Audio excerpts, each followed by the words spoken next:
የመኪና አይነት ሊሆን ይችላል። ዚፕ ፌራሪ ያለ ቡጋቲ ያለ አይደለም። እነዚህን መንዳት ያልቻልከው አብሽር ትነዳዋለህ እዛ። ወላሂ ለሰዎች ውብ ናቸው።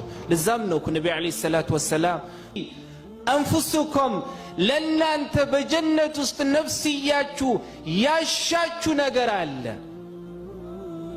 ያሻው ነገር ነው ያለው ዱንያ ላይ ሱብሓነሁ ወተዓላ። አንዳንዴ ተመኝቶ ያጣው ነገር ሁላ እዛ አለ። አብሽር ወለኩም ፊሃ ማ ተሽተሂ አንፉሱኩም። የመብል አይነት ሊሆን ይችላል፣ የመጠጥ አይነት ሊሆን ይችላል፣ የመላብስት አይነት ሊሆን ይችላል፣ የመኪና አይነት ሊሆን ይችላል። ዚፕ ፌራሪ ያለ ቡጋቲ ያለ አይደለ እንዴ? እነዚህን መንዳት ያልቻልከው አብሽር ትነዳዋለህ እዛ። ወላሂ ወለኩም ፊሃ ማ ተሽተሂ አንፉሱኩም ወለኩም ፊሃ ማ ተደዑን።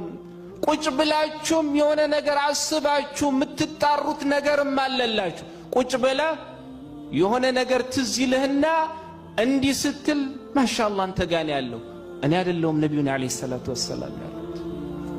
አላህ ማለት ነው ይሄንን ያዘጋጀው መጨረሻው አያውን ሲዘጋ ምን አለ?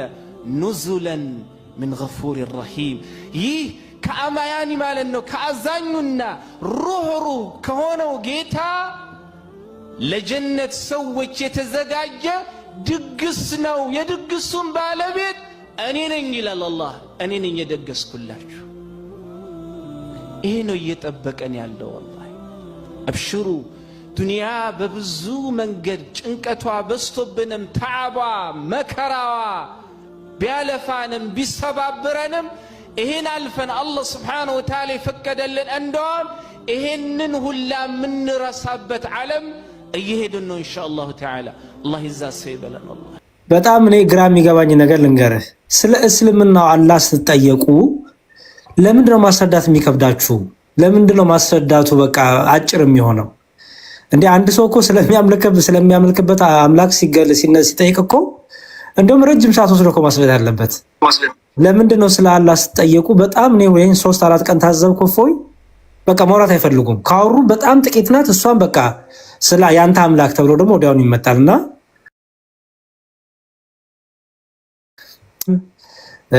ወዲና ወዲያ ስለሚሉ አላብራራህም እና ምንም ተሳይበል በቃ እኔ ክርስትና ነው ትላለህ። እና መቼ ነው ስለ አምላካችሁ ያልተብራራውን ነገር እኮ አናብራራም እንጂ ለራሱ ያልሰጠውን ነገር እኮ ለሱ አንሰጥም እኮ እኛ።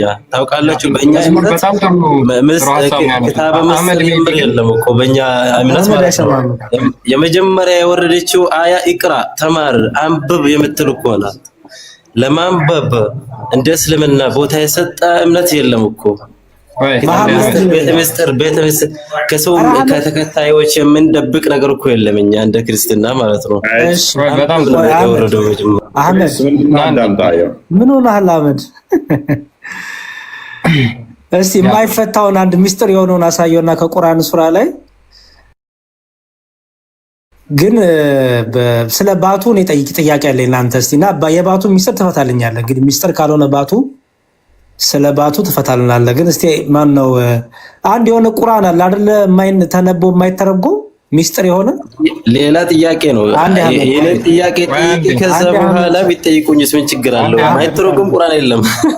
የለም። ኦኬ እሺ አህመድ እኛ ቤታችን እሺ ችግር የለም። እኛ ቤታችን በጣም የነጻነት ቤት ስለሆነ ሙስሊሞች በደንብ ማውራት የሚችሉበት ቤት ስለሆነ ለአንድ ጥያቄ እኮ ጊዜ አልሰጣላችሁ እኮ ችግር የለውም እንሰጣለን። አሁን አንድ ፍሬ ጥያቄ እኮ ነው። ጥያቄን እየሸሻችሁ ያላችሁ ይመስላችሁ። እኛ እየሸሸናለን። ትጠይቃለህ፣ ችግር የለውም ትጠይቃለህ። ምን ይላል መሰለ ቁርአን? ሙሐመድ ሆይ በማንኛውም ነገር ላይ አትሆንም፣ ከእርሱ ከቁርአን አታነብም፣ ማንኛውንም ስራ አትሰራም። በገባችሁበት ጊዜ በእናንተ ላይ ተጠባባቂዎች ብንሆን እንጂ በምድርም ሆነ በሰማይ የብናኝ ክብደት ያክል ከጌታህ አይርቅም፣ ከዚያም ያነሰ የተለቀም የለም በግልጹ መጽሐፍ ውስጥ የተጻፈ ቢሆን እንጂ ይላል። ስለዚህ ከምድር እስከ ሰማይ ባለ ነገር በማንኛውንም ነገር የብናኝ ክብደት ያክል እንኳን አልቀረም ቁርአን ውስጥ የተብራራ ቢሆን እንጂ በግልጹ መጽሐፍ ውስጥ የተቀመጠ ቢሆን እንጂ ይላል። እኔ አሁን አንድ ጥያቄ ነው አንተን የምጠይቅህ። 3 ደቂቃ ተወስድና ስለ አላህ ባት ታብራራልኛለህ። ኤውና ክርስቲያን ቤታችን ነፃነት አለ አልከኝ። ነፃነትማ ካለ እኔ ነፃነታችሁ ማየት የምፈልገው ጥያቄን ከፈቀዳቸውልኝ ነው። ይሄ ሌላ ጥያቄ ነው። ማሻአላ ቆየንበት፣ የግድቡ ቆየንበት። አንድ ደቂቃ የማይፈጀውን ጥያቄ ልጠይቃችሁ እስቲ። በቃ ጠይቀን ነው አደነቆረ። እሺ በሉት አስኑ። እሺ ኢየሱስ ሞቷል? ለእኛ ለምሳሌ ጥቅስ ሰጥተን እንደምንጠይቅ ለምሳሌ እስካሁን ድረስ እፎይ ያው ቁርአን ጥቅስ ሰጥቶ ሐዲስ ቁጥር ሰጥቶ ነው የጠየቀ። ጥቅስ ጥቀስና ጠይቅ። ይሄው ተፈቅዶልሃል። መጽሐፍ ቅዱስ ጥቅስ ጥቀስና ጠይቅ። ችግር የለውም። ኢየሱስ ሞቷል? መጽሐፍ ቅዱስ ጥቅስ ጥቀስና ጠይቅ። አህመድ ሲፈቀድ ደግሞ ተጠቀምበት እድሉን። የጥያቄ ምልክት ያለውን መጽሐፍ ቅዱስ አለ እንዴ? መጽሐፍ ቅዱስ ጥቀስ። እኛ ልክ አሁን ቁርአን ጠቅሶ እንዳሳየ የራሴን ነው የምጠይቃችሁ። የራስ ጥያቄ የማይባል ነገር የለም። መጽሐፍ ቅዱስ አይደለም። ኢየሱስ ሞቷል አልሞተም? ስለዚህ ጥቅስ የለህም ማለት ነው። ጥቅስ የለህም። ኢየሱስ ሞቷል የሚል ጥቅስ የለማ። ከንተን የራስህ ነው። ኢየሱስ ሞቷል ወይ የሚልን ትላለህ እንዴ? ተጽፎበታል። የራስህን ለምን ትፈልጋለህ? መጽሐፍ ስላለን ከመጽሐፍ ጠይቀን። መጠየቅ የፈለኩትን ነው የምጠይቀው። ለምንድን ነው የሚሸሹት? ኢየሱስ ሞቷል ወይስ አልሞተም? እሺ ጥሩ መልካም። ኢየሱስ ክርስቶስ በስጋ ሞቷል። እሺ ሞቷል። እሺ ምን ያህል ቆይቶ ነው የተነሳው?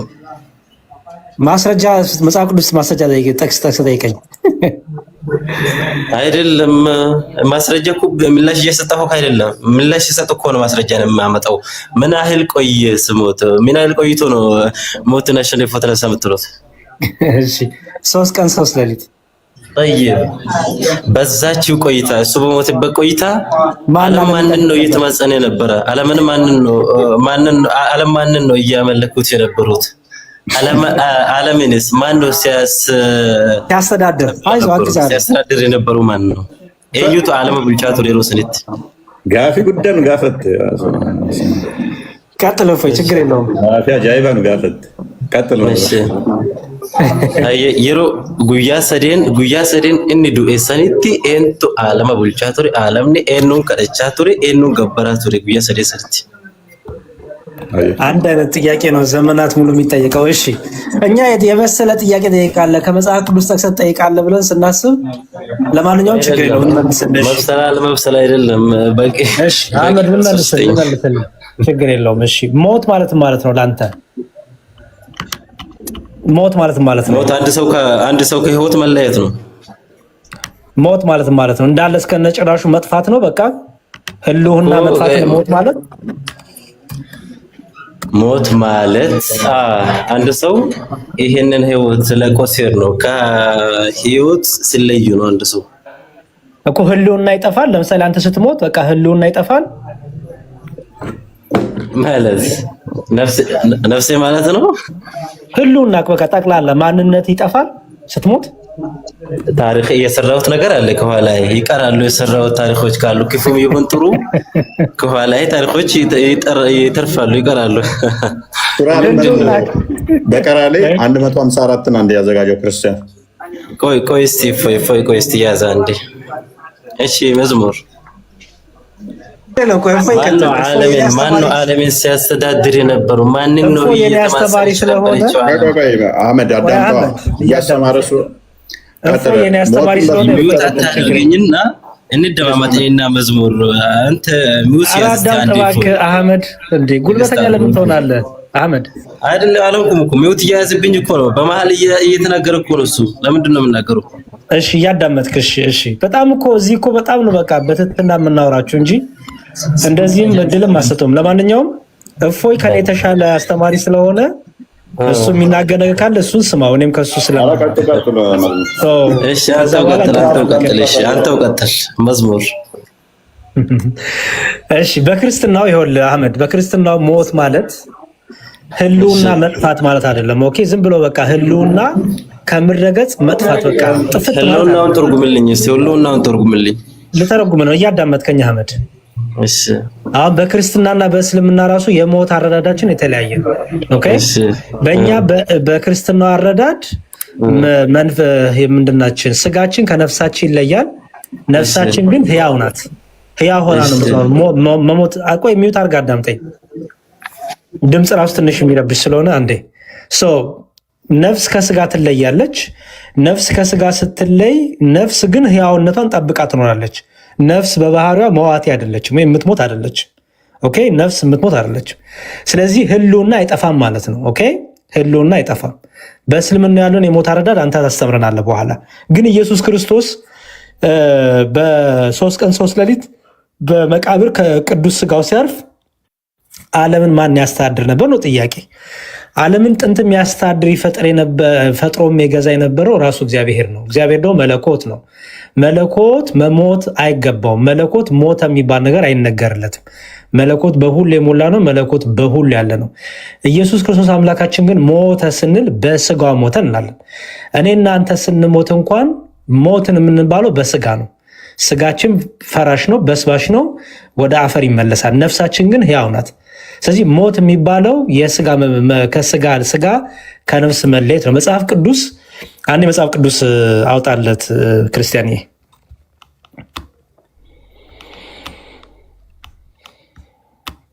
አንደኛ ጴጥሮስ ምዕራፍ 3 እናውጣለትና ከቁጥር 21-22 ጀምሮ እናነበው። እሺ እንዲህ ይላል፣ ከላይ እናነበው። ክርስቶስ ደግሞ ወደ እግዚአብሔር እንዲያቀርበን እርሱ ጻድቅ ሆኖ ሳለ ስለ አመፀኞች አንድ ጊዜ በኃጢአት ምክንያት ሞቷልና ይላል።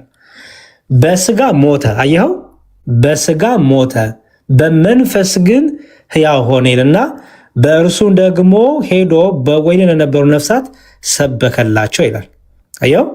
ስለዚህ ኢየሱስ ክርስቶስ በስጋው ሞተ ተባለ እንጂ ህልውናው አልጠፋም። ወይም አምላክነቱ፣ ጌትነቱ፣ መለኮትነቱ የሚሞት ስላልሆነ እርሱ ለዘላለም ሕያው ነው። ስለዚህ በስጋው ሞተ ተባለ፣ በመንፈሱ ግን ሕያው ነው። እዚህ ጋር በመንፈስ የሚለው አምላክነቱን መለኮትነቱን የሚናገር ነው። ሕያዊት የሆነች ማንነቱን የሚናገር ነው። ሕያው ነው። ስለዚህ ምን አደረገ ይላል? በወህኒ ለነበሩት ይላል። በወህኒ ለነበሩት ማለት ነው ታስረው ሲሰቃዩ ለነበሩት፣ ነፍሳቸው በሲኦል ተጥላ ለነበሩት ሁሉ ነፍሳቸውን ከግዞት ነፃ አወጣቸው ማለት ነው። አስተውል እንግዲህ ከሲኦል ነፃ ማውጣት የሚችል ስልጣን ያለው ነው። በሲኦል የነበሩትን ሁሉ ከእስር የፈታ ነው። በሲኦል የነበሩትን ሁሉ ከምን ያወጣ ነው? ከሞት ያወጣ ነው። ስለዚህ አስተውል፣ እርሱ በስጋ ሞተ ስንል ህልውናው ጠፋ ማለት ስላልሆነ፣ ህልውናው ደግሞ አምላክነቱ፣ ጌትነቱ ከእርሱ ጋር ለዘላለም የሆነ ስለሆነ፣ አዎ እርሱ ራሱ አስተዳዳሪ ነበረ። አዎ እርሱ ራሱ ምድርን የሚጠብቃት ነበረ። ከአባቱ እኩል ከመንፈስ ቅዱስ እኩል ሆኖ ምድርን የሚጠብቃት ምድርን የሚንከባከባት እርሱ ክርስቶስ ኢየሱስ ነው ማለት ነው። አሁንስ ልክ ነው። እግዚአብሔር አልሞትም አልከኝ። ከሱ በፊት ዓለምን ሲያስተዳድር የነበረው እግዚአብሔር አልሞትም። ስለ ክርስቶስ ጋር ክርስቶስን ጨርስ የጠየቀኝን አህመድ፣ እግዚአብሔር ሞተ አላልኩም እኔ። ክርስቶስ ጋር ጨርስ አህመድ። ክርስቶስ ነው ጥያቄ። ክርስቶስ ሞተ ስትሉ ምን ማለት ነው ብለኛል። ክርስቶስ እና እግዚአብሔር አንድ አይደሉም። እንግባባለን ለዚህ ላይ አብ ወልድ አይደለም፣ ወልድ አብ አይደለም። አይደለም የኔው መልስልኝ። ክርስቶስ እና ይኸውና ቃልን አዳምጠኝ። ክርስቶስ እና እግዚአብሔር አንድ አይደሉም። ማን ያለው? ምን ማለት ነው? እግዚአብሔር ስትል አልገባኝም። ማን ነው እግዚአብሔር የምትለው? ይኸውና እንትን ክርስቶስ ደግሞ ወደ እግዚአብሔር እንዲያቀርብን ይላል። ክርስቶስ ወደ እግዚአብሔር፣ ክርስቶስ ወደ እግዚአብሔር። ስለዚህ አንድ ናቸው። ወደ አባቱ ማለት ነው። አንድ አይደሉም። አባቱና ልጁ አንድ አይደሉም። እሺ አንድ አይደሉም። የቱን ነው የምታመልከው አንተ? ኢየሱስን ነው ወይስ እግዚአብሔር አባቱን ነው? በጣም ጥሩ። ኢየሱስ ክርስቶስ ምን አለ መሰለህ ዮሐንስ ወንጌል ላይ እኔና አባቴ አንድ ነን አለ። እኔና አብ አንድ ነን አለ። እኔና አብ ያለበት ምክንያት እርሱ አብ አይደለም፣ አብ ደግሞ ወልድ ስላልሆነ በአካል እንላለን፣ ወይም በፐርሰን 3 አካል እናምናለን። እኛ 3 አካል እናምናለን ማለት አብ ወልድ አይደለም፣ ወልድ አብ አይደለም ማለት ነው። ለምሳሌ ኢየሱስ ክርስቶስ አብን አባቴ ብሎ ይጠራዋል፣ አብ ደግሞ ወልድን ልጄ ብሎ ይጠራዋል። ስለዚህ ኢየሱስ ክርስቶስ ምን አለ? እኔና አባቴ አንድ ነን አለ። አንድነት በምንድን ነው? በመለኮት በአገዛዝ በባህሪ አንድ አምላክ አለ። ስለዚህ የማመልከው በ3 አካል የተገለጠውን አንዱን አምላክ በ3 አካል ያለውን አብ ወልድ መንፈስ ቅዱስን ግን አንድ መለኮት አንድ አምላክ አምናለሁ። እሺ ምርጥ ነው። እሺ እሱ በሞተበት ዓለም እግዚአብሔርን ነው ማለት ነው ሲገዙት የነበረው። ጥያቄ ምንድነው? ጥያቄ አልገባም። ጥያቄን አስተካክል።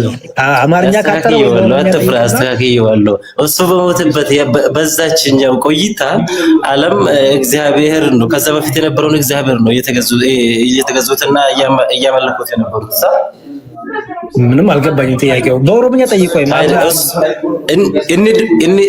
አይደለም እየሸሸህ ነው። እሱ ሞቷል። እሱ በሞተበት በሶስት ቀን ቆይታ በሶስት ቀን ቆይ አትፍራ እያዳመጥኩ ፕሊዝ አንድ አህመድ በሶስቱ ቀን ቆይታ ዓለም ማንንን ነው እያመለከ ያለ?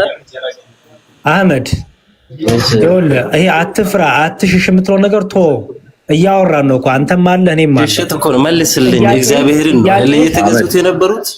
ኧረ በስመ አብ አዳምጣ። ምንም እኔ እኮ አንተ እኮ ካንተ ጋር ማውራት ተባሉ ቆይ ጎበዜ እኮ እየተመለሰ ነው እየሰማህ አይደለም? ጠይብሽ ፎቶ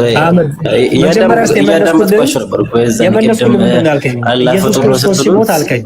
አንዴ ስማኝ። ኢየሱስ ክርስቶስ ሲሞት አላህ ፍጡር መሆኑን ማፈንከነዋል። አዳምጠው አንዴ።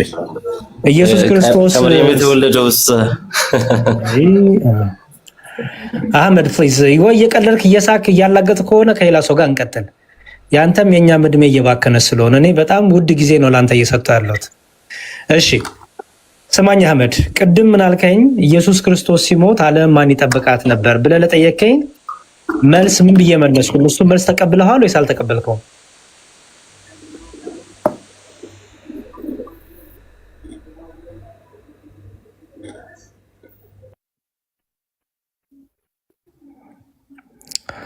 አህመድ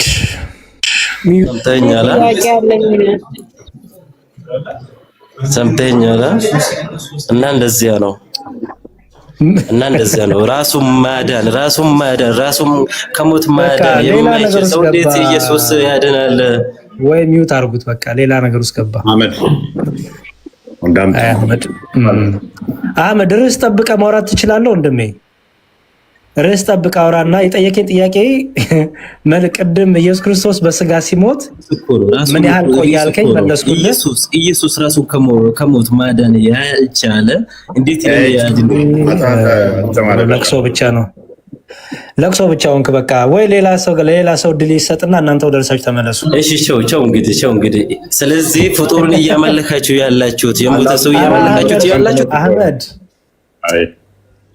አሁን ሰዓት እየደረሰብን ነው። አላህ መምጫው ሰዓት ደርሷል። ቅርቢቱ ሰማይ ጋር ይመጣል። የእሱን ጊዜ እንትን ልበልና አይ ቲንክ አይዲ ነው የሚለው። አንድ ጥያቄ እንቀበልና እናንተ ወደ እርሳችሁ ተመለሱ።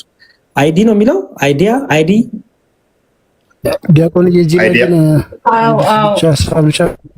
ጨምርና ሙስሊሞች ያነሱት አይዲያ ያን አንድ ደቂቃ ተከታተል።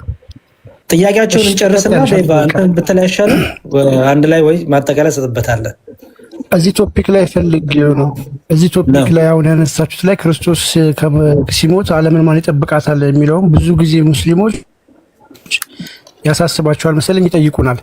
ግን ከመወለዱ በፊት ዓለምን እሱ ይጠብቃት እንደነበር ይሄንንስ ያስቡታል፣ ያውቁታል? ከመወለዱ በፊት ማለት ነው ክርስቶስ ይቅርታና በዛ ላይ አንድ ጥያቄ አለ ደግሞ ሚዩት አድርግልን ዴቫ። ኔትወርክ መሰለኝ ኔትወርክን አስተካክልና እንትን በል አቦ አንድ ሚዩት አድርግልን ብላ እንደርጉ ከላቸዋል ብዬ አስባለሁ። ኦኬ ኔትወርክ አስቸጋሪ ነው ቃል እየተሰማን አይደለም። ወይ መጠየቅ እችላለሁ? ቀጥይ አይዲ። እሺ እኔ እስኪ ክርስትናን እንዳምን አሳምኑኝ እስኪ። ነብያቶች ከዚህ በፊት ከእግዚአብሔር መምጣት በፊት ብዙ ነብያቶች መጥቶ ነበረ እና ኢየሱስ ጌታ መሆኑን ሰብከዋል። ከመረጃ ጋር አሳዩኝ እስኪ። እግዚአብሔር ጌታ መሆኑን ነብያቶች እሺ ነው አንደርስታንድ አልገባችሁም? ጥያቄ ነብያቶች ኢየሱስ እግዚአብሔር ጌታ መሆኑን ሰብከዋል ወይ? ምድር ላይ ብዙ ነብያቶች ተልከዋል። አሁን በእስልምና ብዙ ነብያቶች ተልከዋል ምድር ላይ እስልምና ለማስተማር በአላህ እስቲ አይዲ እንደዚህ እናድርግ። በእስልምና እስቲ ስለ መሐመድ የተናገረ ነብይ ስጭኝ እስቲ። በእስልምና ስለ መሐመድ መምጣት እኔ ራሴን ኩዌሽን እኔ ስለ ክርስትና ልማር እኮ ነው የመጣሁት። ገባኝ።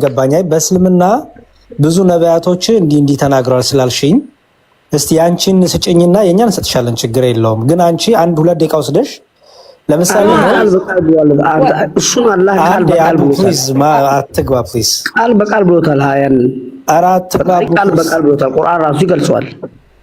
አራት ጉማህን እሺ እኔ የፈለኩት አይዲ ከነቢያቱ መጽሐፍ ላይ ከነቢያቱ መጽሐፍ ምክንያቱም አሁን እኛ የምናሳይሽ በነቢያቱ መጽሐፍ ነው የምናሳይሽ። ኦኬ ስለ ክርስቶስ የተነገሩትን ትንቢቶች፣ ስለ ክርስቶስ አዳኝነት፣ ስለ ክርስቶስ አምላክነት የተነገሩት ትንቢቶች በነቢያቱ መጽሐፍ እናሳይሻለን። ስማቸውን እየጠቀስን ነገሌ አንድ ጨርስ ጥያቄ እኔ የገባሁት ስለ ክርስትና ልማር ነው። ብዙ ክርስቲያን ጓደኞች አሉኝ። እሺ ለምሳሌ ይኸውልሽ አንቺው ሙስሊም ነሽ አይደል? በጣም ጥሩ። በእስልምናው ብዙ ነቢያቶች ይሄን አድርገዋል አልሽኝ ቅድም። መልካም ብዬ ተቀበልኩ። ጥሩ ይሄንን እስቲ 1-2 ደቂቃ ወስደሽ አሳይኝ በማስረጃ። ለምሳሌ ከነቢያቱ መጽሐፍ ላይ በእስልምና ወስደሽ ከቁርአን አይደለም የጠቀስኩሽ የምጠይቅሽ ከነቢያቱ መጽሐፍ ላይ አላህ እኮ መስክሮላቸዋል እኮ። እኛ እኮ አሽሀዱ አን ላ ኢላሀ ኢለላህ ብለናል። ሁሉም ነቢያቶች ወደ አላህ መንገድ ሊመሩ ነው። ስጪኝ ለምሳሌ ስለ መሐመድ የጠቀሰ ወይም ለምሳሌ አላህ ባት አለው፣ አላህ እጅ አለው፣ አላህ እንደዚህ ብሎ እሱ ሌላ ፖለቲካ ነው። አንዴ ፖለቲካ አይደለም። ሱረቱል አልቀለም ፖለቲካ ነው። ባቱን ይገልጣል የሚለው ፖለቲካ ነው። እሱ እዛ ዲቤት ስታረጉ እኮ ስትወያዩ ሰምተናል እኮ። አላህ ስትዘረግፉ ስለ እግዚአብሔርም ተዘርግፏል ብዙ ነገር። ስለሱ ልማር አይደለም የገባሁት። የራስሽን እምነት ሳታቂ የሰውን እምነት አይደለም የምታውቂው አይደል? ያንቺን እምነት መጀመሪያ እኮ ማወቅ አለብሽ ጠንቀሽ። ያንቺን እምነት መልስ ፖለቲካ ነው እያልሽ ያንቺን እምነት እየተናገርሽ ክርስትናው ምን ብለሽ ነው የምታውቂው? አሁን ለምሳሌ ባት በሚገለጥበት ጊዜ የሚለው ሱራ ፖለቲካ ነው ላንቺ? እኔ ያልኩት ያለሁት ስለሱ እንደዚህ ስታወሩ ስለ እግዚአብሔርም ጉድ ደግሞ ብዙ ነገር ነው የሚወጣው ማለት ነው። ለምሳሌ አንድ አውጪልኝ ለምሳሌ አምላክ ነው ብላችሁ የምታመልኩት ሰው እንደ ማንኛውም ሰው ምግብ እየበላ እየጠጣ፣ እኛ ደግሞ የኛ አላህ ደግሞ አይበላም፣ አይጠጣም፣ አይወልድም፣ አይወለድም። አይዲ ይኸውልሽ እኔ ቁርአን ነው ጥቅስ የምሰጥሽ፣ አንቺ ደግሞ አንድ ቁርአን መጽሐፍ ቅዱስ ትሰጭኛለሽ ስለ አምላክ። የእናንተ አምላክ ጉዱ ብለሻል። እኔ የአንቺን አምላክ አንድ ጥቅስ ልስጥሽ፣ ስለ ባቱ ልስጥሽ። አንቺ ደግሞ የእግዚአብሔር ጉድ የምትይው ነገር ሳምንቱ ሙሉ ሲያነጋግር የቆየ አጀንዳ ለሳምንት አልጠየቁሽም። እኔ አንድ ጥቅስ ነው የፈለግኩት። አሁን አጀንዳን ቀይርና አሳምኑኝ፣ ስለእናንተ እምነት አሳምኑኝ፣ ልማር፣ እስኪ እንማማር፣ አስተምሩኝ። እናንተ የእምነት አባቶች ከሆናችሁ አስተምሩኝ ብዬ እኮ ነው የገባሁት። በቃ ጥሩ እንደዛ አሳምኑኝ። እኔ አንኩዌሽን ጥያቄ ነው የጠየቅኩት ያለሁት።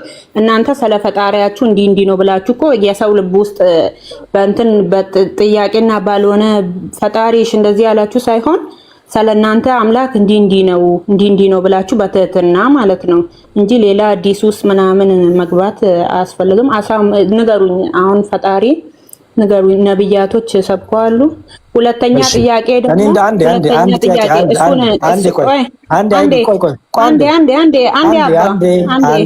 አንዴ ስሚኝ። አንቺ ብቻ እኮ ማውራት የለብሽም። ይኸውልሽ የመጀመሪያው ነገር ስለ ራስሽ አምላክ ጠንቅተሽ ሳታቂ ስለ ክርስቲያኖች አምላክ እንዲያው ለአቅ ነው የመጣሁት ማለት ይሄ ውሸት ነው። ይሄ ራስን ማታለም ነው። አንዴ ስሚኝ። እኛን መልስልሻለሁ። ፈጣሪ አይመረመርም፣ አልተገለጸም ብሏችኋል። በቃ አልተገለጸም። ኧረ አዳምጪ ፕሊዝ። እኔ አልተገለጸ አምላክ አላመልክም። ሲጀመረሽ ማብራራት ያቃተሽ ስለ አምላክሽ መግለጽ ስለማችሁ ነው አምላክሽ።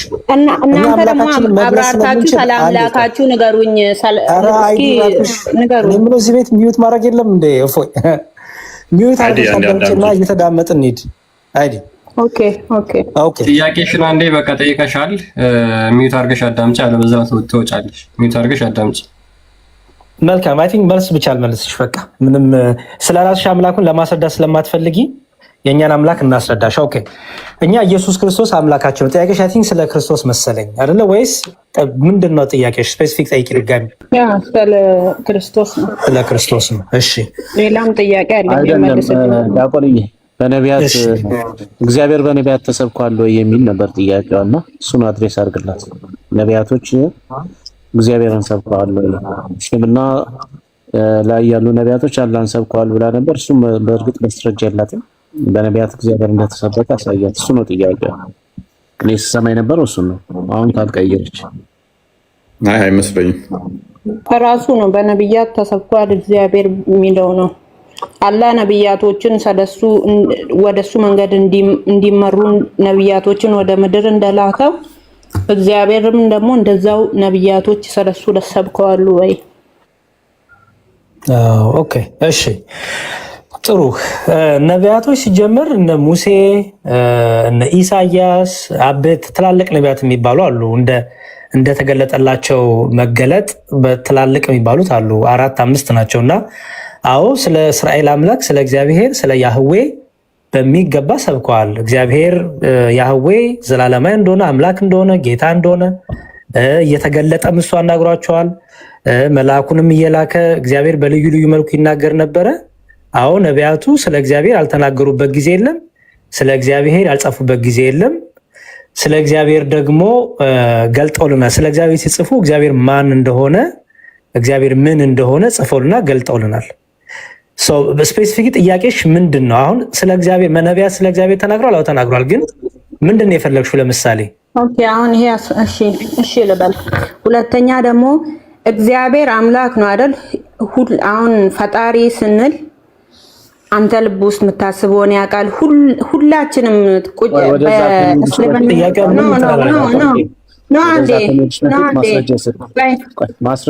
ቢኒ እንትኗ እኮ ያልገባኝ ነገር አለ። ምን ይባላል በእኛ ሃይማኖት አላህ ቁጣጫን አይረሳም፣ ትኩሴን አይረሳም ማለት ነው። የጁን ስራዎች ማለት ነው። ኦኬ እያዳመጥሽ ፕሊዝ።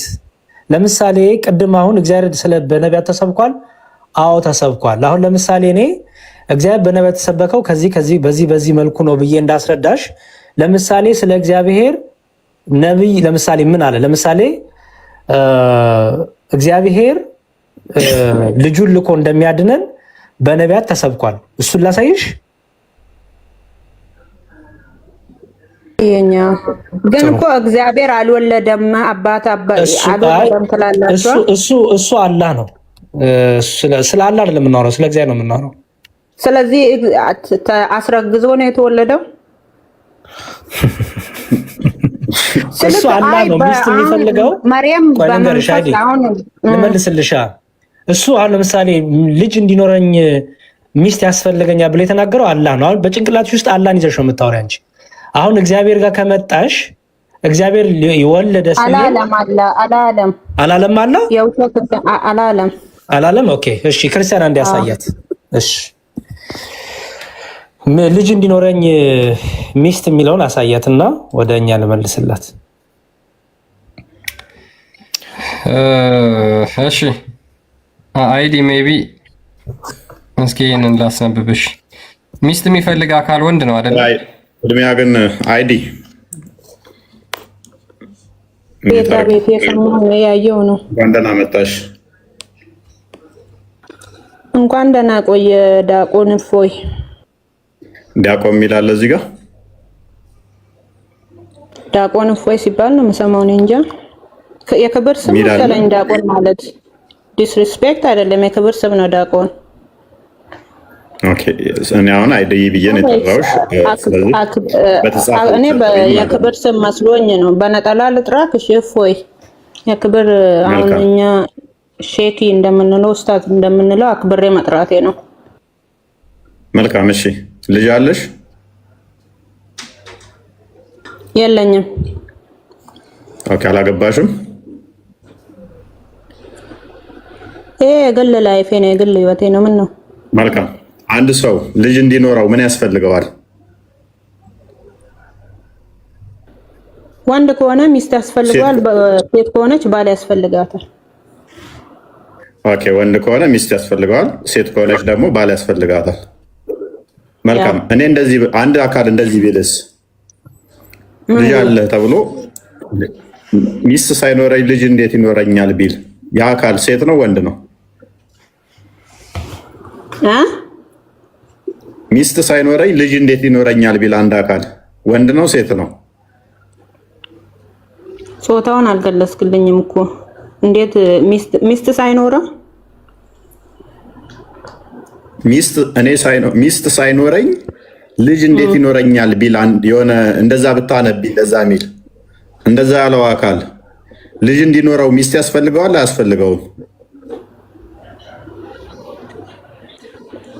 አልተገለጸልኝም ሀሳብክ ምን እንደሆነ። ለምሳሌ እንደ ግልጽ እኮ ነው። ወንድ ከሆነ ሚስት ያስፈልገዋል አልሽኝ፣ ሴት ከሆነ ባል ያስፈልጋታል አልሽኝ። እንደዚህ ሚል ጽሑፍ ብታነቢስ ወረቀት ላይ ለምሳሌ ሚስት ሳይኖረኝ ልጅ እንዴት ይኖረኛል የሚል ደብዳቤ ብታገኝ የጻፈልሽ አካል እንደዛ ብሎ ልጅ እንዲኖረው የሚያስፈልገው ሚስት ነው ወይንስ ባል? ሴት ባል፣ ወንድ ከሆነ ሚስት። አማርኛ አይደል እንደማወራው? ሚስት ሳይኖረኝ ልጅ እንዴት ይኖረኛል ያለው አካል ልጅ እንዲኖረው ምንድን ነው የሚያስፈልገው? ሚስት ያስፈልገዋል አልኩክ። ወንድ ከሆነ ሚስት ያስፈልገዋል፣ ሴት ከሆነች ባል ያስፈልጋታል። ጥያቄው ላይ ብቻ ሚስት ሳይኖረኝ ሚስት የሚያስፈልገው ልጅ እንዲኖረው ማን ነው? ሚስት ሳይኖረኝ ልጅ እንዴት ይኖረኛል ቢል ደብዳቤሽ የሰጠሽ ያንን የጻፈልሽ እንደዛ ብሎ ሚስት ሳይኖረኝ ልጅ እንዴት ይኖረኛል ያለው ሴት ነው ወንድ ነው? አላነበብኩማ ደብዳቤውን። ሴት ይሁን ወንድ ይሁን እኔ እንጃ። ሚስት ሳይኖረኝ ልጅ እንዴት ይኖረኛል የሚለው ማን ነው? ወንድ ነው። እናመሰግናለን። እሱም አላህ ነው። አንብብላታ። ይኸውልሽ እዚህ ጋር አላህ ነው እንደዛ ብሎ የተናገረው። ደብዳቤ ብሎ የጠየቀሽ እፎይ ባጭሩ ቁርአን ላይ የተጻፈ ቃል ነው። አላህ የተናገረው ማለት ነው። ምን ይላል መሰለሽ? ለእርሱ ሚስት የሌለችው ሲሆን እንዴት ለእርሱ ልጅ ይኖረዋል ብሎ የተናገረው አላህ ነው። ይሄ እኮ ለእናንተ ግልጽ አማርኛ ነው እኮ። እናንተ አብ እግዚአብሔርን ወደ ምድር ላከው ነው እንደሆነ እንዳይሉት አላህ ልጅ ለመውለድ ስለዚህ ሚስት ያስፈልገዋል ማለት ነው። አላህ ደግሞ ልጅ የለውም አልኳችሁ እኮ። ሚስት ቢኖረው ይወልድ ነበር። ፈጣሪ ሚስት የለውም፣ ልጅ የለውም፣ አይወልድም፣ አይወለድም። ጾታው ግን ወንድ ነው አይደል? አልተገለጸም። ሚስት የሚፈልግ አካል ጾታው ወንድ ነው። ፈጣሪ ነው፣ አልተገለጸም። ፈጣሪ ነው። ሰማይና የምድር ምን አይነት ጾታ ነው ያለው? እሺ ፈጣሪ ብለሽ የምትከታዩ ሚስት የሚፈልገው አካል ይሄው ሚስት ይፈልጋል። ሚስት እፈልጋለሁ እያለ ነው እዚህ ጋር። እሱ አላህ አንድ ነው፣ አይወልድም፣ አይወለድም፣ ለሱ ቢጤም አምሳያም የለውም። ሚስት ስለሌለው ነው ያልወለደው ሚስት ስለሌለው ነው። አልወለደም እንጂ አይወልድም አይወለድም ካላለ ስለዚህ ወደፊት ሚስት ሲያገኝ ሊሆን ይችላል ማለት ነው። ፈጣሪ ነው። ፈጣሪ አይወልድም አይወለድም። አይዳ መልስልኝ አንተን የእናንተን ጨርሽ በቃ። ኦኬ ምንድነው ጥያቄ? የትንቢቶቹን እናሳያትና ችግር አንድ መልሱን መልስ። አንድ ጥያቄ ግልጽ የሆነ ጥያቄ አንድ ጥያቄ ጠይቂ። አንድ ግልጽ ጥያቄ። ያ ፈጣሪ የሁሉንም የልቡን ያውቃል አይደለ? ምሳሌ ማለት ነው። የሁላችንም ልባችን ውስጥ የምናስበውን ያውቃል። ለምንድን ነው ለሳንቲም ይሁዳዎች በሳንቲም ሲሸጡት እሱ እንዴት ነው ይሁዳውን እያወቀ ምን እያሰበበት እንደሆነ ያወቀ አሳልፎ እስኪሰጠው ድረስ ፈጣሪ ራሱን ማዳን አይችልም? ለምን ተሰቃየ? እነሱን ማጥፋት አይችልም ነበር ነው? ፈጣሪ እስከሆነ ለምን በሰዎች ይሰቃያል? እነሱንም አጥፍቶ ምድርን ማጥፋት ሁሉን ማድረግ የሚችል ፈጣሪ ለምን በሰው ልጅ ይሰቃያል? ግልጽ ጥያቄ። ሰቅለውት እንዲህ እስኪያሰቃዩት ለምን? አሁን ለኛ ብሎ ነው እናንተ የምትሉት። ለምን ለሰዎች ለሰው ልጆች ብሎ ተሰቃየ? ለምን እንደዚህ በስቃይ መልኩ ራሱን ሊያሳውቁን ፈለገ? እሺ ሚዩት አድርጊ። ሩቅን የሚያውቀው ፈጣሪ ብቻ ነው። ሱራ 3:49 አንዴ ክፈተው ክርስቲያን መዝሙር ያሬድ ትቀጥላለህ። ጥያቄዋ ምንድነው? እሱ ሩቁን አዋቂ ፈጣሪ ብቻ ነው እና እስልምና አይደለም ከእስልምና አይደለም ከራሳችሁ ዳምጪ ቆይ እናስተምርህ ከሆነ ሩቁን የሚያውቀው ፈጣሪ ከሆነ ኢየሱስ ፈጣሪ ከሆነ እንዴት ነው እሱ አያውቅም ወይ የሚል ጥያቄ ነው። እንኳን በእኛ መጽሐፍ ውስጥ በእናንተ መጽሐፍት ውስጥ እንኳን በቤትና የሚያደርጉትን የሚበሉትን የሚደብቁትን እንኳን ኢሳ ያውቃል። ሙታንን አስነሳለሁ የምትበሉትና በብብታችሁ የምታደልቡትንም ሁሉ ነግራችኋለሁ። የምታምኑ እንደሆናችሁ ለእናንተ በዚህ ውስጥ በእርግጥ ታምር አለ ይላል። እያንዳንዷን የሚያውቅ ፕሊስ ሩቁን አዋቂ ተብሎ የሚታመነው በእስልምና ፈጣሪ ብቻ ነው። ኢሳ ራሱ በእስልምና ያለው ኢሳ ራሱ ለምን በሰው ልጆች ተሰቃየን እኮ ለመልስልሽ ነው። አሁን ማይክ ካነሳሽ እናስወርድሻለን። ሩቁ የሚያውቀው ፈጣሪ ብቻ ነው። እንዴት ነው አያውቅም ወይ ምናምን ላልሹ ያውቃል። በቁርአንሽም ይሄ ስላለ ማለት ነው። በቁርአንሽም ሩቁን አዋቂ ኢሳ ብቻ ነው። መሐመድ አያውቅም። ሌላ መሐመድ ምንም በእኔ ላይ ምን እንደሚደረግ እንኳን አላውቅም ነው ያለው። እንኳን ሌሎቹን ሊያውቅ ሱራ 46:9 ላይ በእኔም በእናንተም ላይ ምን እንደሚደረግ እንኳን አላውቅም። ከነብይ መልእክተኛ ቢጤ የለኝ ያለው ምንም አውቀው ፈጣሪ ነው አላህ ነው የሚያውቀው። ዳምጪ። ስለዚህ ሩቁን አዋቂ ኢሳ ነው። በቁርአንም ሱራ መዝሙር ላይ ትቀጥላለህ።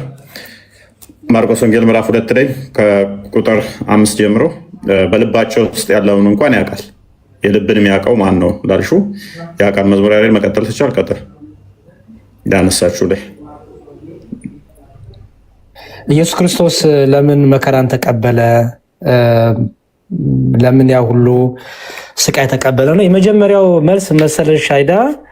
የእኛ አምላክ ዝም ብሎ ከሰማይ ሆኖ ዝም ብሎ በቃ በጽሁፍ ብቻ የምናውቀው አምላክ አይደለም። የእኛ አምላክ ፍቅሩን የገለጠልን አምላክ ነው።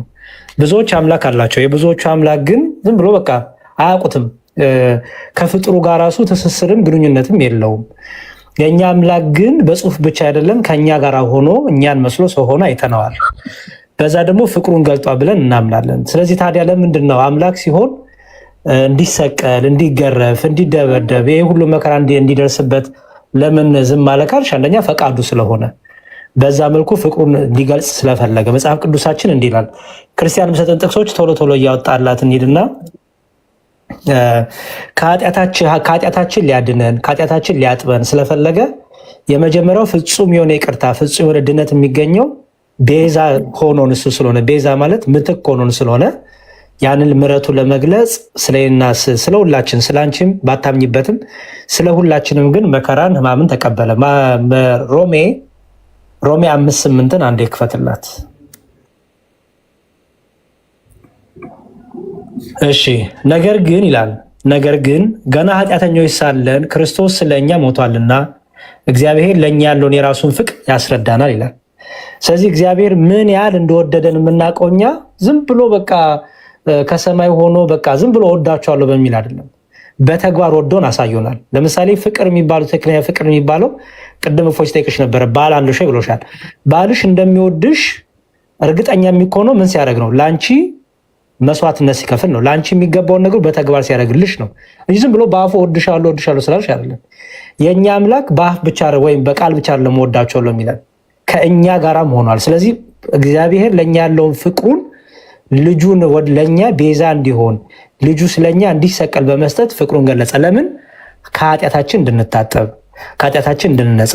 ሮሜ 5:8 ይሄን ይነግርሻል። ኢየሱስ ክርስቶስ የሞተበት ደግሞ ሌላው ደግሞ በመጽሐፍ እንደተጻፈው እዚህ አንደኛ ቆሮንቶስ ደግሞ ወጣላት። አንደኛ ቆሮንቶስ ምዕራፍ 15 ከቁጥር 3 እስከ 4 አንደኛ ቆሮንቶስ ምዕራፍ 15 ከቁጥር 3 እስከ 4 እሺ አንደኛ ቆሮንቶስ ምዕራፍ 15 አይደል ያወጣው?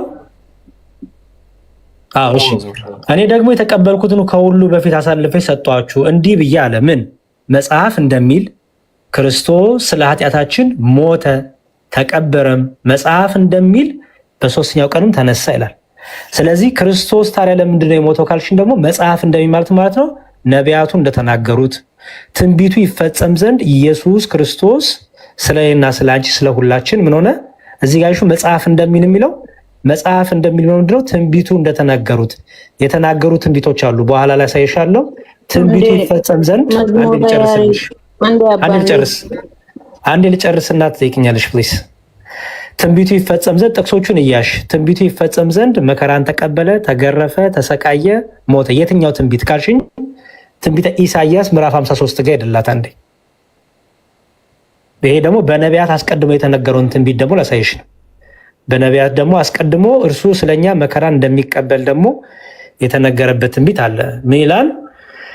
እሺ ከፍ በል ትንሽ ወደ 3 ወደ 4 ሂድና እሺ የተናቀ ከሰውም የተጠላ የሕማም ሰው ደዌንም የሚያውቅ ነው። ሰውም ፊቱን እንደሚያሰውርበት የተናቀ ነው፣ እኛም አላከበር ነው። በእውነት ደዌያችንን ተቀበለ ሕማማችንም ተሸክሟል። እኛ ግን እንደተመታ በእግዚአብሔር እንደተቀሰፈ እንደተቸገረን ቆጠር ነው። እርሱ ግን ስለ መታለፋችን ቆሰለ፣ ስለ በደላችንም ደቀቀ። የደህንነታችንም ተግሣጽ በእርሱ ላይ ነበር፣ በእርሱም ቁስል እኛ ተፈወስ ይላል። እሺ ስለዚህ ኢየሱስ ክርስቶስ የቆሰለው የተቸነከረው የደማው የተገረፈው እኛ እንፈወዘን ነው። በእርሱ ቁስል እኛ እንፈወዘን፣ በእርሱ ግርፋት እኛ ከመከራ እንድንወጣ ነፃ እንድንሆን ስለኛ ቤዛ ምትክ ሊሆን ይህን አደረገ። የመጨረሻው ጥቅስ ልስጥሽና ወደ አንቺ እመጣለሁ። በጣም ብዙ ነው ያለው፣ ግን በአጭሩ ልንገርሽ ብዬ ነው። የመጨረሻው በፈቃዱ ነው የሞተው። በፈቃዱ ራሱን አሳልፎ ሰጥቷል። የዮሐንስ ወንጌል ጋር ሂድላት። የዮሐንስ ወንጌል ምዕራፍ 18 ጋር ሂድላት። ዮሐንስ ወንጌል ምዕራፍ 18 በደንብ አስተውይን ክፍል እንዲህ ይላል ከቁጥር 3 ላይ ስለዚህ ይሁዳ ጭፍሮቹንና ከካህናት አለቆች ከፈሪሳውያንም ሎሌዎቹን ተቀብሎ በችቦና በፋና በጋሻ ጦርም ወደዚያ መጣ። ኢየሱስም የሚመጣበትን ሁሉ አውቆ ይላል። እሺ ኢየሱስም የሚመጣበትን ሁሉ አውቆ ወጣና ማንን ትፈልጓላችሁ አላቸው። ሊይዙት ሊገርፉት ሊሰቅሉት እንደመጡ ስለ አውቋል ጌታ አልሸሸም፣ አልሮጠም፣ ቆሞ ጠበቃቸው።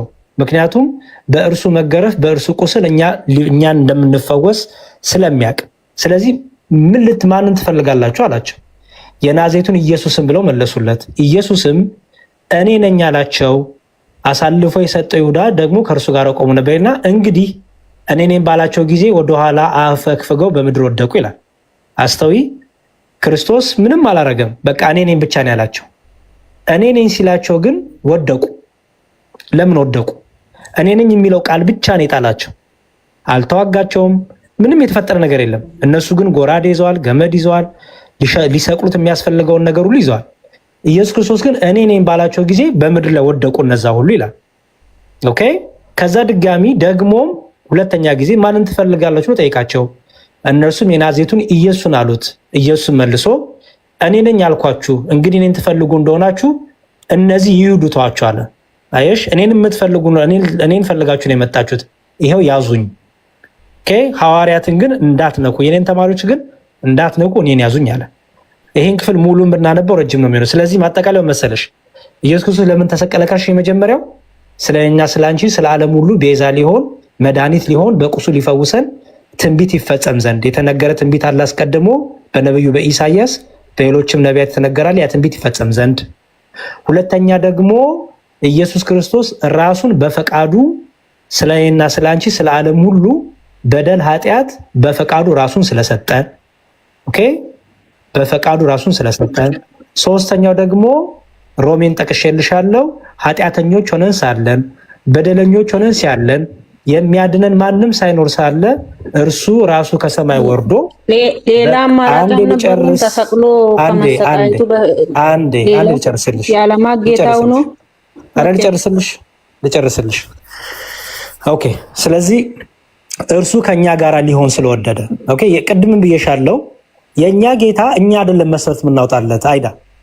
ለምሳሌ ፍጡር ለፈጣሪው መስፈርት የሚያወጣ ከሆነ ጣዖት ነው የሚያመልከው። ለምሳሌ አንቺ ለአላህ ይሄን ማድረግ ስትችል ይሄን ለምን አረክ አትይም አይደል? ምክንያቱም ማድረግ የሚፈልገውን ያደርጋል ብለሽ ታምኛለሽ። ማድረግ የሚፈልገውን ነገር ሲያደርግ መብቱ ነው፣ አትከራከሩም። እንዴ ለምን እንዴት አታረግም ነበር ብለሽ ከፈጣሪ ከምትውጋ አካል ጋር አትነጋገሪ። እግዚአብሔር በልጁ ሊያድነን ወደደ። ፈቃዱና በዚህ መልኩ ፍቅሩን ሊገልጽልን ስለወደደ ከኛ ጋር ሆነ። ስለዚህ ፍቅሩን ሊገልጽ ስለወደደ እንደኛ ሰው ሆነ ማለት ነው። ቅድም ምን ብዬሻለሁ? አምላክ የሚባለው አካል እወዳቸዋለሁ ብቻ ብሎ መናገር በቂ አይደለም። ፍቅሩን ደግሞ ለኛ ለፍጡር ያለውን ፍቅር በተግባር የገለጸ ኢየሱስ ክርስቶስ ብቻ ነው። ሌላው ዝም ብሎ በወሬ ብቻ የቀረ ነው። ኢየሱስ ክርስቶስ አምላካችን ግን እወዳቸዋለሁ ሲለን ከኛ ጋር ሆኖ ስለኛ ተገርፎ ስለኛ ደምቶ ስለኛ ተሰቅሎ ሰው ሆኖ ቤዛ ሆኖ ከኃጢአታችን ያነጻን ነው፣ ያዳነን ነው። ስለዚህ ከሰማይ ሆኖ አያድንም ነበር ይላልሽኝ። የመጀመሪያው በዚህ መኮ አምላካችን ሊያድነን ወደደ። ስለዚህ ሊያድነን የወደደበትን መንገድ አሜን ብለን እንቀበላለን፣ አንከራከርም ከአምላካችን ጋር። ሁለተኛው ደግሞ ትንቢት ደግሞ ተነግሯል። የነቢያቱ ትንቢት ውሸት አይደለም። በነቢያት የተነገረው ትንቢት ስለ ክርስቶስ መምጣት፣ መሞት፣ መነሳት ተነግሯል። ስለዚህ ያ ትንቢት እንዲፈጸም ደግሞ ክርስቶስ ሰው ሆኖ ሞቶ ተነስቶ ወደ ሰማይ አድርጎ ዳግም ደግሞ በክብር ደግሞ እንደሚመጣ ሁሉ ትንቢት ተነግሯል። ስለዚህ ትንቢቱ ይፈጸም ዘንድ ደግሞ ይሄ ግድ ስለሆነ ሰው ሆኖ ይመጣል፣ መጨረሻው ዘመን ላይ ይመጣል። ሶስተኛ ደግሞ ጥያቄችን ጠይቄ ሰዓትም ይሄድ ስለሆነ አንዴ ሲጀመር ኢሳና ኢየሱስ ክርስቶስ አንድ አይደሉም። ይሄን ነው። ኢሳና ኢየሱስ ክርስቶስ ፈጽሞ የሚገናኙም አይደሉም፣ አንድም አይደሉም። አንድ ናቸው ተብሎ ተነግረሽ ከሆነ እሱ ውሸት ነው። በመጽሐፍ ቅዱስም በቁርአኑም አንድ እንዳልሆኑ እናሳይሻለን። ሆኑን ነው በእስልምና ምናምን ነው። ለምሳሌ ኢሳ ማለት ነው። ከስም ትርጉም ልጠይቅሽ። ኢሳ ማለት ነው መልእክተኛ ነብይ ነው። የስሙን ትርጉም ልጠይቅሽ። የስሙን ትርጉም የነብይ ስም ነው። ኢሳ ትርጉሙ ምንድን ነው? ሄዶ ነው አላውቅም። ምንድን ነው? ኦኬ። ኢየሱስ ማለት ግን መድኃኒት፣ አዳኝ፣ ፈዋሽ ማለት ነው። የሉቃስ ወንጌል ምዕራፍ 2 ላይ እርሱ መድኃኒት ኢየሱስ ክርስቶስ ይወለዳል ይላል። ስለዚህ ኢየሱስ ማለት ራሱ መድኃኒት፣ አዳኝ፣ ፈዋሽ ማለት ነው። ኢሳ መድኃኒት ማለት ነው ትርጉሙ። እንደ ሁሉም ነብያቶች ኢሳ ነብይ ነው። በቃ ኢሳማ እናንተ ጉዳይ እኮ ነው። ኢሳማ እናንተ ነው፣ ወጣችሁ ነው ያዙት። ኢየሱስ ክርስቶስ እና ኢሳ ግን አንድ አይደሉም። አሁን ኢሳና እኮ ኢየሱስ እኮ የሚያመሳስላቸው አሁን በመጨረሻው ዘመን መጥቶ የሚያደርጋቸው አሁን አይገናኝም። ማገናኘት ገናኝ እኛው ቁሚና የጠየቅሽው ተመለሰልሽ። ኢየሱስ የመጨረሻው ጊዜ ያለ መጨረሻ መጥቶ ህዝቦቹን አያድንም። እሺ በመጨረሻው ጥያቄሽ ምንድን ነው? እሱ ነው ጥያቄሽ የመጨረሻው ነው። የመጨረሻው ጥያቄ 3 ቀን ሞቶ እስኪነሳ ዓለምን ማን ያስተዳደረ ነበር?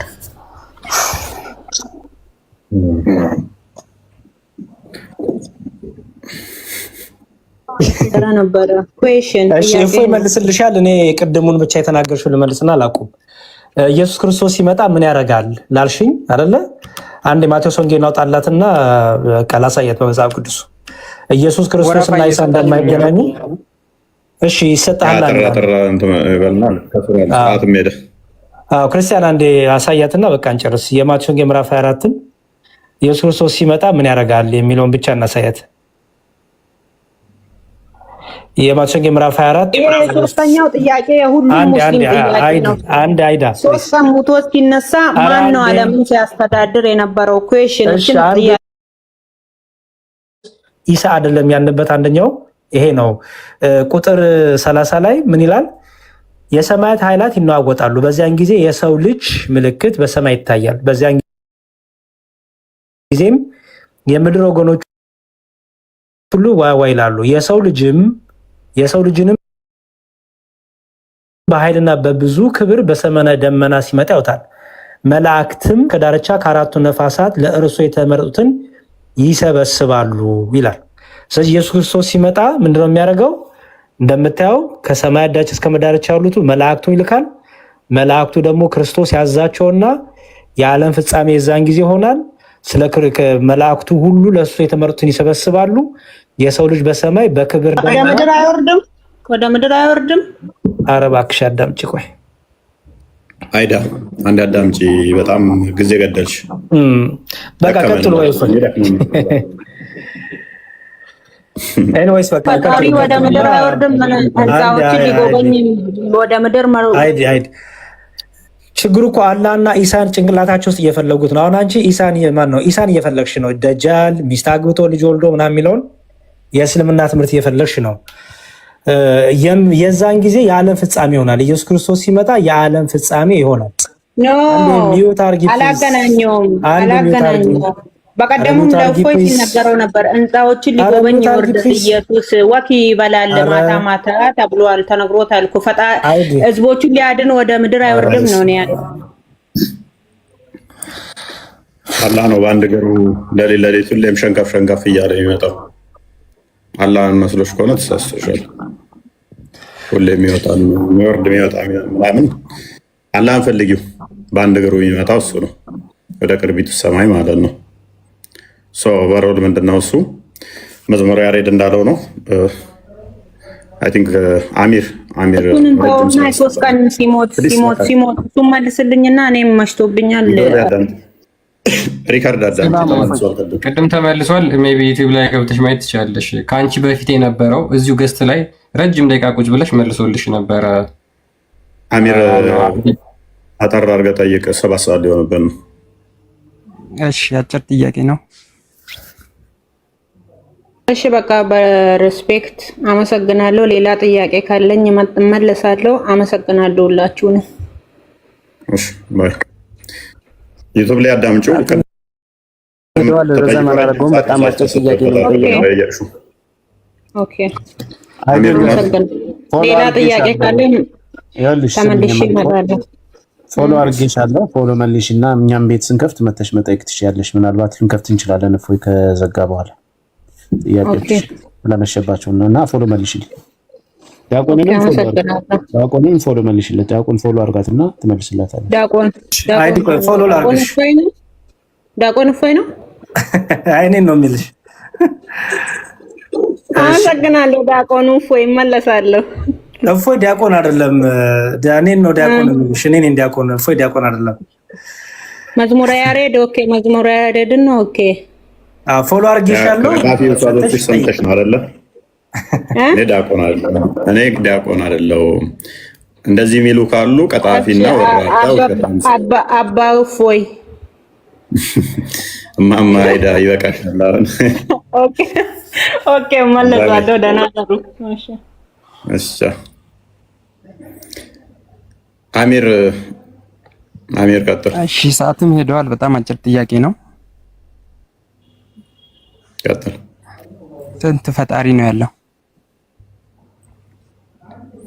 ስንት ፈጣሪ ነው ያለው? እኔ አሁን ለምሳሌ ለመማር ነበር የመጣሁት። ጥያቄን በጥያቄ ሳይሆን አጭር ጥያቄ ቶሎ ነው የምረፍቶብኛል። ተኛ ነው። ስንት ማለት ምን ማለት ነው?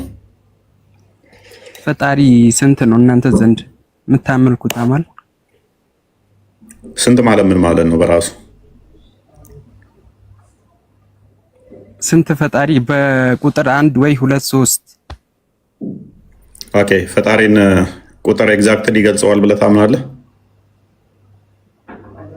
አዎ ለምሳሌ አንድ ፈጣሪ የሚሆን አዎ ይገልጸዋል። ፈጣሪ አንድ ነው ብዬ አምናለሁ። እኔም አንድ ነኝ። ስለዚህ ከኔ ጋር ይመሳሰላል ማለት ነው አንድ በሚለው። እኔም አንድ ነኝ። ስለዚህ አንተ አላህ ከኔ ጋር ይመሳሰላል ማለት ነው።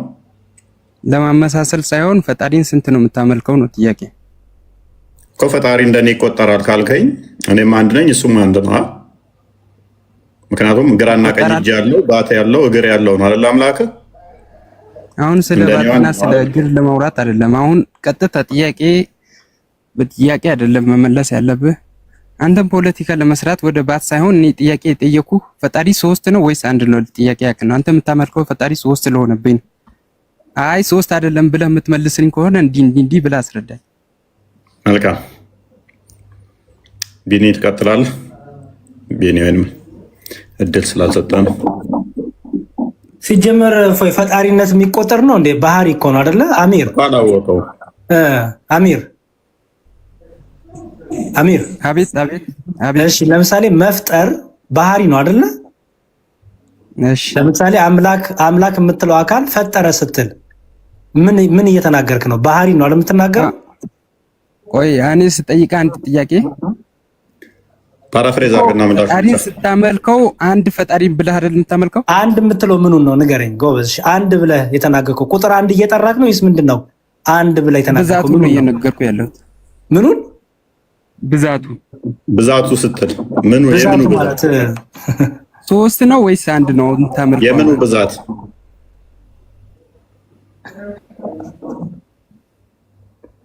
የፈጣሪ እኔስ ቁጥርኛ ፈጣሪ እንደዚህ ቁጥር ኢጅማ ነው፣ ስምምነት ጉዳይ ነው። ቁጥር አብሶሉት የሆነ አይደለም። ቁጥር ሰዎች እንዲግባቡበት የተቀመጠ ነው። አንድ ሙሉ ቁጥሮች ጅማሬ አድርገን ብንወስደውም አንድ ሁለትን አስከታይ ነው። ቁጥሮች እያንዳንዳቸው አስከታይ ያላቸው ማለት ነው። ተከታይና አስከታይ ያላቸው። ይሄ ደግሞ ምንድነው? እሱ የሚካፈሉ ደግሞ የፍጡራን መገለጫ ናቸው። ሰዎች የተስማሙበት ኢጅማ ጉዳይ ወይም የስምምነት ቁጥር ፈጣሪን ኤግዛክትሊ በባህሪ ይገልጸዋል ብለን አናምንም። ስለዚህ መጽሐፍ ቅዱስ ግን በሰውኛ የተጻፈ ለሰዎች የተጻፈ ነው። በሰው ቋንቋ የተጻፈ እንደመሆኑ ፈጣሪ ስንት ነው ብሎ ነው አሚር የጠየቀን። እሱን አድሬስ ለማድረግ ዘዳግም ምዕራፍ 6 ላይ እንደሚናገረው ስማ እስራኤል አምላካችን እግዚአብሔር አንድ ነው ይላል። ያ ማለት ምን ማለት ነው? አንድ አምላክ አለ ሌላ የለም ለማለት እንጂ ቁጥር ሁሌ ምን አለው? ሊቆጠርና የማይቆጠሩ አሉ። ካውንቴብል እንደ አንካውንቴብል አሉ። ካውንቴብል የተባሉ ነገሮች ታንጀብል የሆኑ ነገሮች ናቸው። ሞሮፍ ሊታዩ ሊዳሰሱ መጠንና ልኬት ያላቸው ናቸው። ከመጠንና ከልኬት ውጭ ያሉ ነገሮችን ግን በቁጥር ኤግዛክትሊ ልንገልጻቸው ልንሰፍራቸው ስለማንችል ማለት ነው።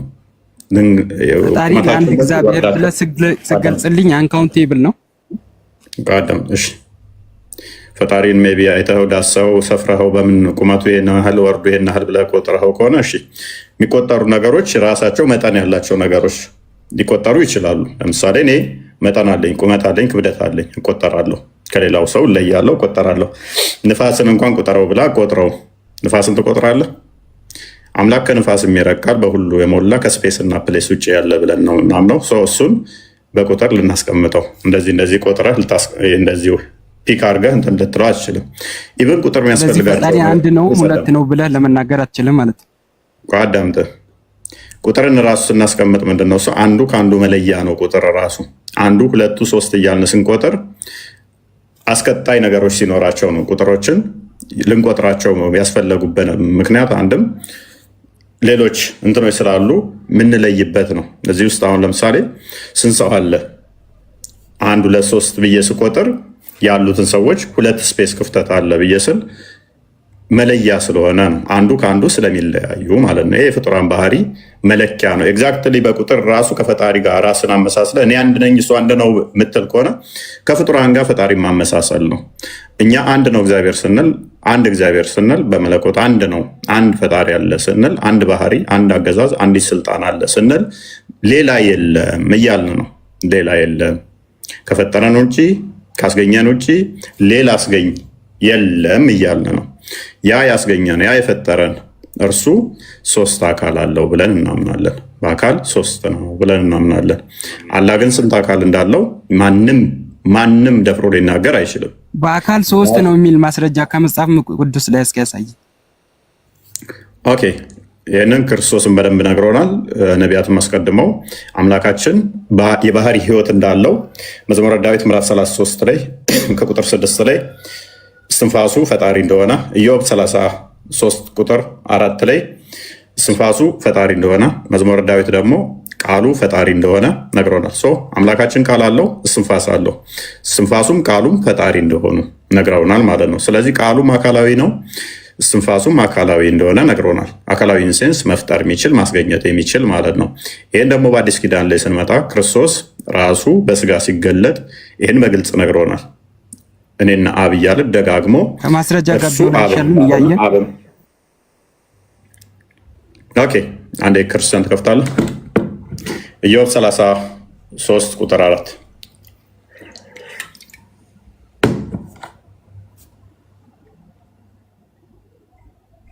አይ ቲንክ መሽቷል። ረጅም ነው የስላሴ ኮንሰፕት ውስጥ ስለገባ የተወሰነ አሳየውና የተወሰነ አሳየውና ትንሽ ነገር ለዋለሁ እኔ። ኦኬ ቀጥል ብዬ ነበር። እኔም ደክሞኛል። 7 ሰዓት ሊሆንብን። የእግዚአብሔር መንፈስ ፈጠረኝ። ማን ፈጠረኝ ይላል አሚር? አሚር የእግዚአብሔር መንፈስ ፈጠረኝ፣ የአምላክ እስትንፋስ ሕይወትን ሰጠኝ። ማን ይላል? ሀይ ካላወራህ ማን ያልቀጥልም? መረጃ ጠይቀኝ። ካላወራህ አልቀጥልም። አውራ።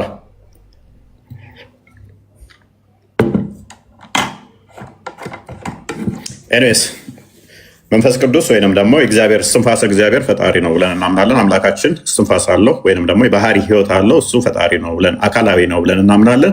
አምላካችን ቃል አለው ብለን እናምናለን። ቃሉ ፈጣሪ ነው፣ ሁሉን አስገኝ ነው ብለን እናምናለን። ስለዚህ 3 አካል ስንል ከዚህ አንጻር ነው። አላህ ቃል አለው እስትንፋስ አለው ብላችሁ ብታምኑ ከሆነ ቃሉ ፈጣሪ ነው ፈጣሪ አይደለም? ወይንስ እንደኔ እዚህ ቲክቶክ ላይ ያሉ ውርውር የሚሉ ኡስታዞች አክቹዋሊ የሚያውቁት ምንድነው ያለህን ቃል ልክ እንደነሱ ቃል ዝሮ ቃል አድርገው ቃሉ ያንተ ነው ወይንስ አንተ ነህ የሚል አይነት ሌም የሆነ አርጉመንት አላቸው። እኛ ማንንም ፈጣሪን በፍጡራን አናመሳስለውም። ስለዚህ ቃሉ ምንድነው? ፍጡር አይደለም፣ ዝሮ አይደለም። ስለዚህ ቃሉ ራሱ ምንድነው? አካላዊ ነው፣ መፍጠር የሚችል ነው። የባህሪ ህይወቱም ደግሞ መፍጠር የሚችል ነው።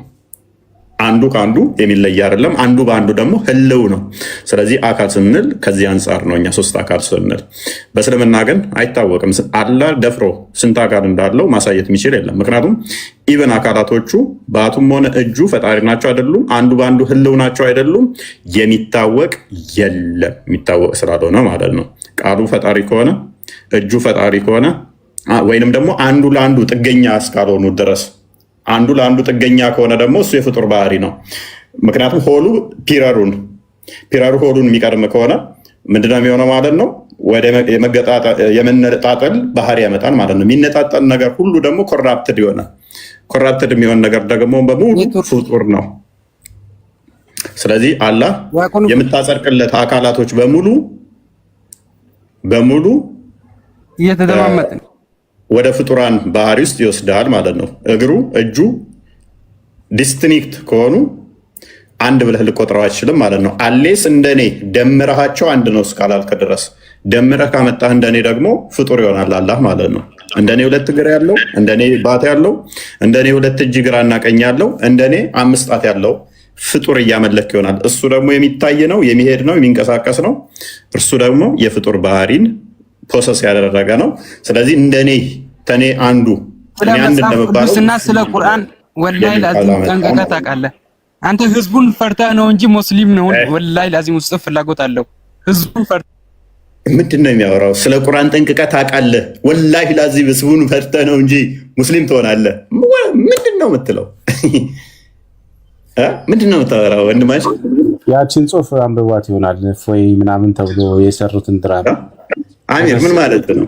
እኔም ፈርቼ ነው ልመጣ ነው። ደስ ይላል። ሚውት ያረከኝ እኮ ነው። አንተ ስጠይቅ ሚውት ያረክ የራስህን ማብራሪያ ብቻ ነው። አሚር ይበቃል። አሚር ይበቃል።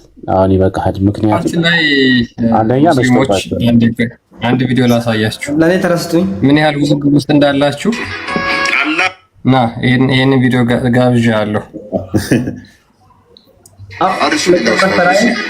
አላህ ፍጡር ነው። ፍጡር አታምልኩ በላቸው። ከፍጡርም እኮ ጭንቅላት የሌለው ፍጡርን ጭንቅላት አልባ አካልን ለምን ተረከዝ የምታመልኩት? ሙስሊሞች ተረከዝ ከማምላክ ውጡ፣ ራሳችሁን አስመልጡ። እነኚህ ትልልቅ ኡስታዞቻችሁ በአንድ ዲቤት እንዴት እንዳበዱ ጭንቅላት የሌለውን አካል እንድትከተሉ ነው ድራማ እየሰሩባቸው። እንደሰማችሁት ነው ቪዲዮ ማለት ነው።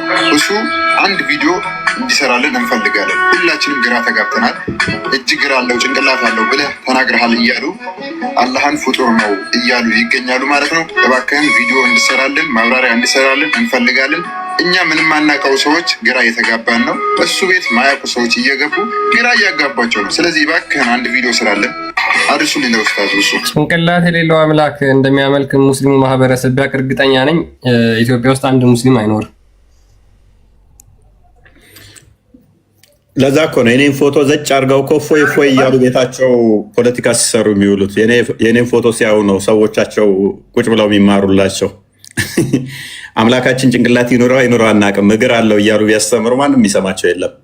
ቲክቶክ ላይ ውርር የሚሉት መምህራኖቻቸው አምላካችን እግር አለው፣ ባት አለው፣ 5 ጣቶች አሉት፣ ግራና ቀኝ እጅ አለው፣ ጭንቅላት ግን አናቅም ብለው ቢያስተምሩ ይሄማ ሆረር ነው ይቀፋል ብለው ማንም አያዳምጣቸው።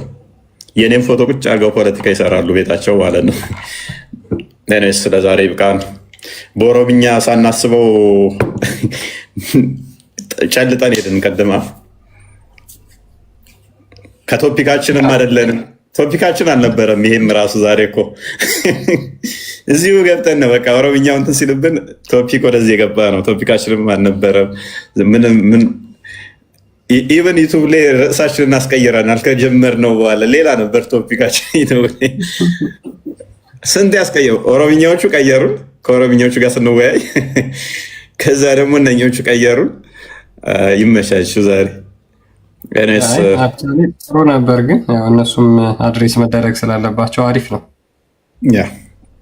አሪፍ ነው። የዛሬ ውይይት ግን ብዙ ቪዲዮዎች ሊታዩ የሚገባቸው ነበሩ። ኤኒሃው ቅድም ወንድማችን አምላክ አንድ ነው ብሎ ሲጠይቅ የነበረውን ትንሽ ነገር ልበልበትና ስለመሸባቸው አጠር ያለች ነገር ልበልበት። አንድ ደግሞ ፋላሲ የተናገረው ነገር አለ። በአካል 3 ናቸው ምናምን የሚል አምጣም የሚል ንግግር ይናገራሉ። እና እንደዚህ አሁን ለምሳሌ መጽሐፍ ቅዱስ ላይ እንደተጻፈ ነው እንጂ በግድ እናንተ የፈለጋችሁን ቃል በቃል አምጡ የሚባል ነገር ትክክል አይደለም። ለምሳሌ አላህ በአካል አንድ ነው ተብሎ አልተጻፈም ቁርአን ላይ። ማንም ሰው ሊያመጣ አይችልም። አንድ ነው የሚለው በቴዎሎጂያችሁ ባስተምሯችሁ ነው የምታመጡት። ስለዚህ የማይሆን ጥያቄ አትጠይቁ። ግን እግዚአብሔር አንድ ነው ብለን ስንናገር እኛ ብቸኛ ነው ልዩ ነው እያልን ነው እንጂ በዚህ በማቴማቲካል ሕግ መሰረት 1 2 እየተባለ የሚቆጠር ነው እያልን አይደለም። አንድ ብለን ስንል ያው ቋንቋ ነውና ቋንቋችንን የምንገልጽበት ነገር ስለሚያንስ እግዚአብሔርን የምንገልጽበት ነገር ቋንቋው ያንሳል። ባለን ቋንቋ መሰረት እንገልጸዋለን እንጂ የአንድ የሚለው ራሱ የእግዚአብሔርን አንድነትና ብቸኝነት ይወክላል እያልን አይደለም። ቋንቋ በራሱ ጉድለት ስላለው ወይም ደግሞ ይሄ የማቴማቲካል ሕግ ጉድለት ስላለው ከዛ አንፃር እንደዛ እያልን አይደለም። ስለዚህ አንድ ስንል ብቸኛ ልዩ እሱን የሚመስል የለም ለማለት ነው። ከዚህ አንፃር ነው። ምክንያቱም ባህሪ መለኮት አይቆጠርም። መለኮት እንዴት ነው የሚቆጠረው? ቆጥረ ሰፍረ 1 2 ልትለው አችልም። ግን ቋንቋችን ይሄን መሸከም ስለማይችል ወይም ቁጥሮቻችን በዛ መሰረት እንገልጸዋለን። ስለዚህ ልዩ የማይቆጠር ብቸኛ የሆነ አምላክ እያልን ነው። ከዛ በተረፈ ቁጥር ውስጥ ባህሪ ላይ ለመቁጠር አንገባም። ቅድም እህታችንም የተናገረችውን ያው በነቢያት እግዚአብሔር ተሰብኳል ላለችው ገና ዘፍጥረት ሲጀመር ስለ እግዚአብሔር ሙሴ ሲጽፍልን እግዚአብሔር በመጀመሪያ ሰማይና ምድርን ፈጠረ፣ ከዛ በኋላ የእግዚአብሔር መንፈስ በውሃ ላይ ሰፎ ነበረ፣ ከዛ እግዚአብሔር ብርሃን ይሁን አለ፣ ብርሃኑን ይላል። ገና ሲጀምር የሥላሴን አንድነትና ሶስትነትን አስቀምጦ ነው ሙሴ መጽሐፉን የጀመረው። ስለዚህ በነቢያት ተሰብኳል። እዛው ዘፍጥረት 18 ላይ ደግሞ ራሱ እግዚአብሔር ራሱን በአንድነትና በሶስትነት ለአብርሃም ገልጾ እናያለን።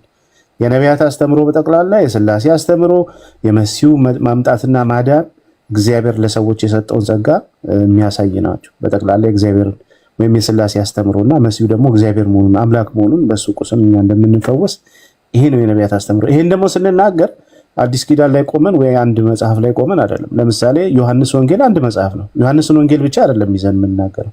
ወደ ኋላ ሄደን የሙሴን መጽሐፍ፣ የኢሳያስን መጽሐፍ፣ የኤርሚያስን፣ የዳንኤልን፣ የነቢያቱን በጠቅላላ መጽሐፍ ይዘን ነው እኛ የምንናገረው እንጂ ልክ እንደ እስልምና አንድ መጽሐፍ ላይ ተቆሞ ቁርአን ላይ ተቆሞ ቁርአን የተረከውን ትርክት ተይዞ ሁሉም ነቢያት አላህን ሰብከዋል የሚል ተረክ ማስረጃ የሌለው ምንድነው ትርክትን ብቻ አይደለም ይዘን እኛ የምንናገረው።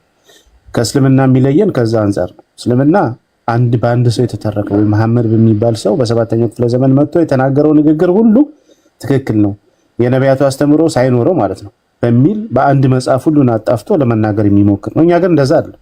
አዲስ ኪዳንን ዮሐንስ ወንጌልን ይዘን አይደለም ነቢያት እንደዚህ ተናገሩ። ምን የነቢያትን መጽሐፍ አምጥተን የሉቃስን ወንጌል ይዘን አይደለም። ስለዚህ ወይም ስለመሸበት ሌላ ጊዜ በሰፊው እናወራለን። ነቢያቱ በጠቅላላ አስተምሮታቸው የሥላሴ አስተምሮ ነው። እግዚአብሔርን አንድነትና ሶስትነትን የገለጡ ናቸው ነቢያቱ በነቢያት አስተምሮ ማለት ነው። ይሄ መሰረታዊ የክርስትና ትምህርትን ከነቢያት ጀምሮ ነው። መጽሐፍም እንደሚል በሐዋርያትና በነቢያት መሰረት ላይ ታንጻቸዋል ስለሚል ነቢያቱም ሐዋርያቱም የሰበኩት ክርስቶስን ነው፣ ሥላሴን ነው የሰበኩት።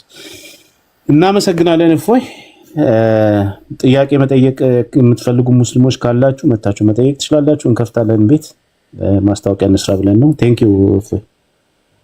እሺ ቢኒጋ ተከተሉና ሄዱ። ኦልሞስት ወደ 4 ሰዓት ተቀመጥኩኝ እኔ ገስት ላይ ሞባይሌም ቻርጅ ኦልሞስት 10 ምናምን ቀርቷታል። ደህና ደሩ።